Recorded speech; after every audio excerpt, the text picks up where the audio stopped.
पास में जो शंकर जी का मंदिर है, घर के पास में शिव जी के मंदिर पर जल चढ़ाने जाना तो पूर्ण विश्वास के साथ जाना, भरोसे के साथ। पार्वती जी शिव जी से कहती हैं कि इस बूढ़िया ये जो झाड़ू लगा रही है, पोछा लगा रही है, ये बूढ़ी, शंकर भगवान कहते हैं इसका पूरा बचपन निकल गया झाड़ू लगाते लगाते। ये झाड़ू भी वहां लगाती है जहां शिखर की छांव पड़ती है, वहां झाड़ू लगाने जाती है। तो एक काम करो ना प्रभु, इसको धनवान क्यों नहीं बना देते? शंकर भगवान बोल रहे हैं, ले मैं तुझे एक हीरा देता हूं, ऐसा कोहिनूर हीरा बुढ़िया को दे दे, जहां कचरे का ढेर है वहां पटक दे। पार्वती जी ने कोहिनूर हीरा कचरे के ढेर में पटक दिया। बुढ़िया ने झाड़ू लगाई, कोहिनूर हीरा मिला, बुढ़िया ने अपने पल्लू में उस हीरे को बांध लिया। हीरे को पल्लू में बांध, हीरा ले गई, घर पहुंची, कोहिनूर हीरे को देखा।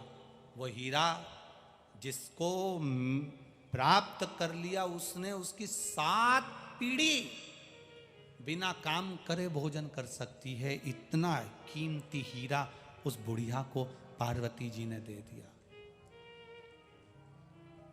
अब पार्वती जी बोली, बस बुढ़िया को हीरा मिल गया, पैसा मिल गया, 7 पीढ़ी उसकी बैठकर खा सकती है, इतना कीमती हीरा बुढ़िया को मिला है। अब ये झाड़ू नहीं लगाई। दूसरे दिन फिर पार्वती जी शंकर जी के साथ घूमने गई तो फिर वो झाड़ू लगाती मिल गई। फिर वापिस झाड़ू लगा रही है। पार्वती जी ने शिव जी से कहा, इसको इतना कीमती हीरा मिला, इतना पैसा मिल गया, इसको इतना कीमती हीरा मिल गया, काय को झाड़ू लगा रही है ये? पार्वती जी से शंकर भगवान बोले, तू खुद जाके पूछ ले। पार्वती जी ने बुढ़िया का रूप रखकर बूढ़ी माँ से पूछा, माँ तेरे को कल यहां से हीरा मिला है? बूढ़ी माँ ने कहा, कोहिनूर हीरा मिला है? हाँ। कितने का है? कि मेरी 7 पीढ़ी बैठकर खा लेगी, इतना कीमती हीरा मुझे भगवान ने दिया है। तो माँ फिर तू झाड़ू क्यों लगा रही है? अब तो तू करोड़पति बन गई, कीमती हीरा तेरे को मिल गया, अब क्यों झाड़ू लगा रही है?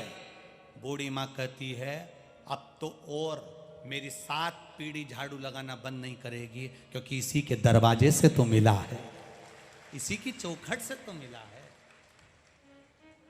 जिसने तुमको औलाद दे दी, जिसने तुम्हें कैंसर से बचा लिया, जिसने तुमको किडनी लीवर से बचा लिया, जिसने तुमको ठोकरों से बचा लिया, जिसने तुमको खड्डे में पड़े थे, कर्जे में पड़े थे, उसमें से उबार दिया।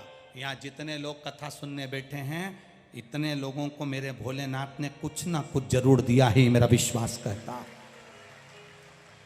उसने दिया है इसलिए तुम कथा में पहुंचे हो, नहीं तो पहुंचते भी नहीं। उसने दिया, किसी को धन दिया, किसी को पुत्र दिया, किसी को संतान दी, किसी को रोग से मुक्ति दी, और किसी को दिल में विश्वास दिया, भरोसा दिया, दृढ़ता दी। उसने दिया तो तुम कथा तक पहुंचे हो।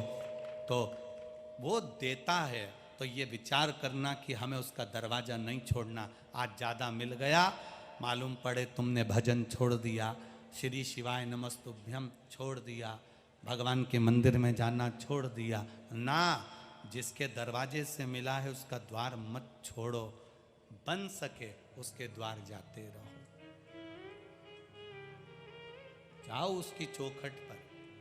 कई लोग कुबेरेश्वर धाम आते हैं और आकर कहते हैं, गुरुजी हमने तो नियम बना लिया, महीने में 1 बार आ जाते हैं, कोई कहता है साल में 1-2 बार आ जाते हैं, कोई कहता है 6 महीने में पहुंच जाते हैं। हमने कहा ऐसा नियम उसने दिया है, वो कुबेर भंडारी ने हमारा भंडार भरा है, तो हम भी उसकी चौखट पर आकर प्रणाम कर कर चले जाते हैं। और क्या चाहिए? वो गजानन बाबा, वो श्री स्वामी समर्थ, वो हरि विठल दे रहा है, तो उसकी चौखट पर जाने में क्यों देरी करें? क्यों देरी करें?